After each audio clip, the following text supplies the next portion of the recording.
कान कुंजेत जा कच्चित दासी पद राजा मिला नाम नष्ट समाचारो दास्या संसर्ग संतोषिता।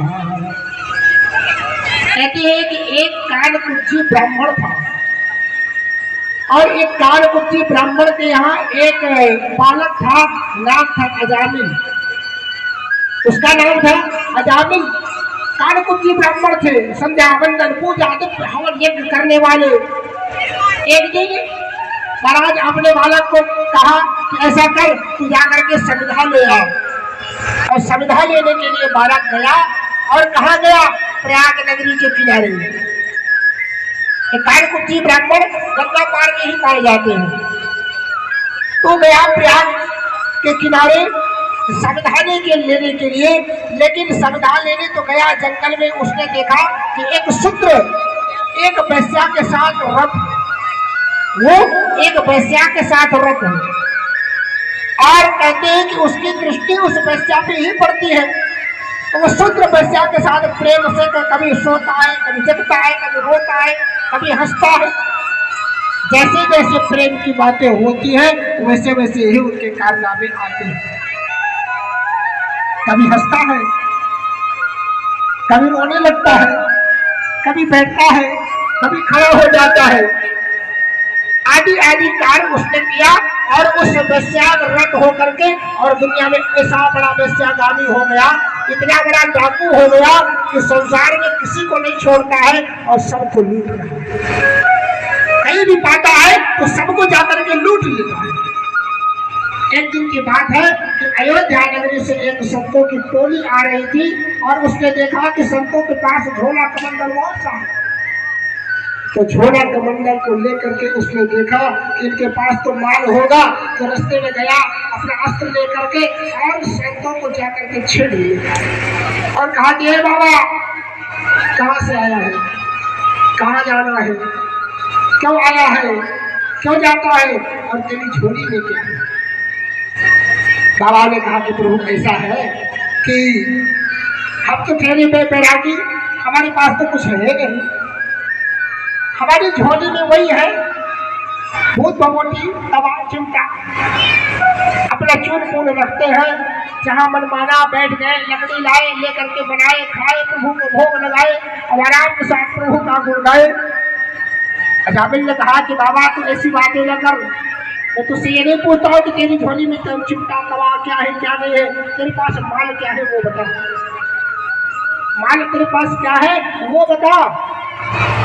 संतों ने कहा कि भैया ऐसा है, बताने की बात ना कर, ये तो झोला कमंडल सारा का सारा ले ले और जाकर के तो खुद ही देख ले।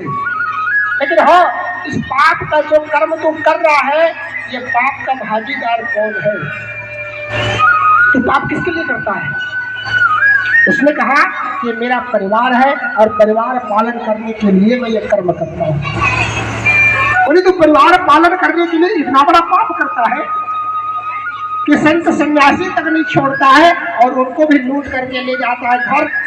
इस पाप का भागी कौन है, उन्हें जो जो खाते हैं सारे के सारे हैं। ऐसा कर तू घर को चला जाओ और जो लोग इसको खाते हैं उनसे एक बार पूछ लो कि मैं जो लाता हूँ उसके भागीदार आप हो कि नहीं हो। अजामिल ने कहा कि बाबा ऐसा है कि मूर्ख न बना, मैं पूछने चला जाऊंगा और तू भाग जाएगा, इसलिए ऐसा काम नहीं कर सकता मैं। संतों ने कहा कि ऐसा है, एक रस्सी ले आ और रस्सी लेकर के हमें पेड़ में बांध दे और बांध करके फिर घर को जा। अजामिल की रस्सी लाया और लेकर के रस्सी और पेड़ में बांध दिया संतों को और घर गया। घर में जाकर के पूछा और कहा कि भाई ऐसा है कि जो धन मैं कमा करके ला रहा हूँ उसको आप लोग ग्रहण कर रहे हो, इसके सहभागी आप हो ना। घर वालों ने कहा कि भैया ऐसा है कि तू मालिक है घर का, कैसे कमा के लाता है कैसे नहीं लाता, पालन पोषण करना वो तेरा काम है। पालन पोषण करना, कमाना और कमा करके हमें खिलाना ये तेरा कर्म है। इस पाप कर्म का भागीदार तू ही है, हमें तो खाने से मतलब है। अजामिल ने कहा कि हे भगवान, मैं इतना चोरी कर करके लाता हूँ, सब कुछ करके लाता हूँ, खाते भी ये लोग भी है, लेकिन इसके भागीदारी ये नहीं है। अजामिल के दिमाग आया, छोड़ा घर को और दौड़ा दौड़ा गया और संतों के पास गया और उनके चरणों में गिरा और संतों से कहा कि प्रभु ऐसा है कि मुझे माफ करिएगा। मैं अपने घर में गया, घर में मैंने पूछा और कहा किसका भागीदार कौन है? घर वालों ने कहा कि भैया हम नहीं है, कमा करके लाना तेरा कर्म है, तू कैसे कमा करके लाता है तो तू जा, खाना पीना रहना ये हमारा कर्तव्य है। संतों ने कहा कि हे भगवान आप। अजामिल ने कहा कि प्रभु अब ऐसा है कि आप हमारे गुरु हैं, आप हमारे गुरु हो, इसलिए आप उपदेश करिए कि हमें क्या करना है। संतों ने कहा कि बेटा ऐसा है कि तूने अपने चल घर ले चल। घर ले गया, बाबा को खिलाया पिलाया, बाबा की सेवा किए। और जब बाबा जाने लगे तो बाबा ने कहा कि अजामिल ऐसा है कि दक्षिणा दो हमें, क्यों कि हमने तुम्हारे घर भोजन पाया है, अब अगर भोजन पाया है तो दक्षिणा लेके ही जाएंगे। अजामिल ने कहा कि बाबा हमें गुस्सा ना दिलाइए, आप दक्षिणा की बातें करते हो, आप दक्षिणा की बात करते हो। गोस्वामी जी कहते हैं कि नाथ हमारा यही सेवकाई, रहा न पासन बसन चुराई। अजामिल ने कहा कि संत महाराज हमारी सेवा यही समझिए कि जो आपके पास झोला कमंडल में जो था उसको हमने छुड़ा नहीं लिया, बस यही समझिए। आपके पास जो था उसको हमने ले नहीं लिया, बस वही जो हमारे एहसान मानिए। बोले महाराज जो भी है लेकिन हम दक्षिणा को लेकर के ही जाएंगे। उन्होंने कहा अच्छा कोई बात नहीं, दक्षिणा में दे रहा हूँ, क्या लोगे? बोले एक वचन दे दीजिए। क्या वचन लेना है? वचन ये लेना है कि जब अब इस व्यवहार जब तुम्हारे पास कोई संतान पैदा हो तो संतान का नाम नारायण रख देना, उस संतान का नाम आप नारायण रख देना, और जब नारायण रख दोगे वही हमारी दक्षिणा होगी। बोले बाबा ये तो बड़ी छोटी सी बात है, नारायण रखना कोई बड़ी बात नहीं है, रख देंगे। समय आया और अजामिल के पुत्र उत्पन्न हुआ, उसका नाम उसने नारायण रख दिया। इतना बड़ा कर्मी दुष्कर्मी, लेकिन अपने पुत्र का नाम उसने नारायण रख दिया। और जब नारायण रखा अब बार बार उसी बालक को कहता है अरे बालक नारायण ये ले आओ, अरे बालक नारायण वो ले आओ। जब भी कोई कार्य करता है तो अपने बालक नारायण को ही पुकारता है, अपने बालक नारायण को ही पुकारता है। और जब समय आया धीरे धीरे उसकी समय गति चली गई तो एक दिन मरने के लिए पहुंचा अजामिल। जब मरने की खाट में आया तो काले काले 4 कलूटे यमराज के दूत आ गए। जब काले काले उन्होंने देखा तो अपने पुत्र नारायण को पुकारा, अरे बालक नारायण मेरी रक्षा कर, देख मुझे कौन मारने आया है। अरे बालक नारायण तू मेरे पास जल्दी आ, देख मुझे कौन मारने के लिए आया है। नारायण का नाम पुकारा तो कहते हैं कि उनका पुत्र नारायण तो आया नहीं, लेकिन नारायण के पास आवाज पहुंच गई और नारायण ही आ गए। अपने बालक का नाम रखा था उसने नारायण। नारायण पुकारता ही रहा और उसके मन में मुख में नारायण का नाम आता रहा।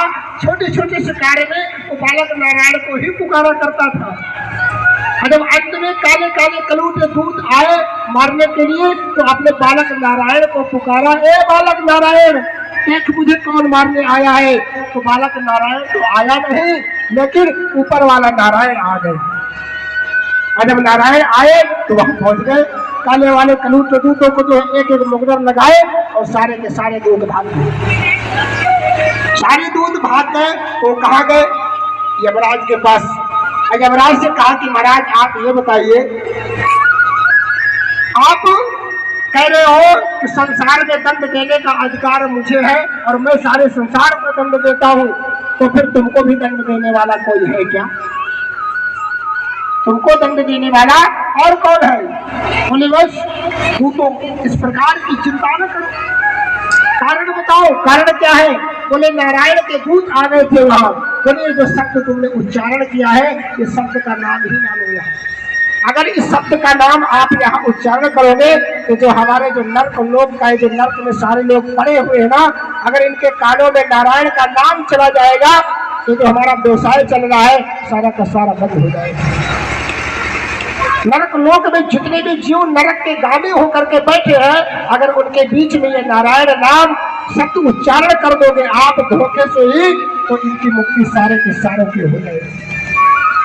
इसलिए कहते हैं कि घर और परिवार में अगर कोई ऐसा भी कार्य हो तो कम से कम भगवान के नाम का ही कोई एक ऐसा कार्य होना चाहिए जो आपके मुख में और आपके जीवन में बार बार प्रभु का नाम आवे।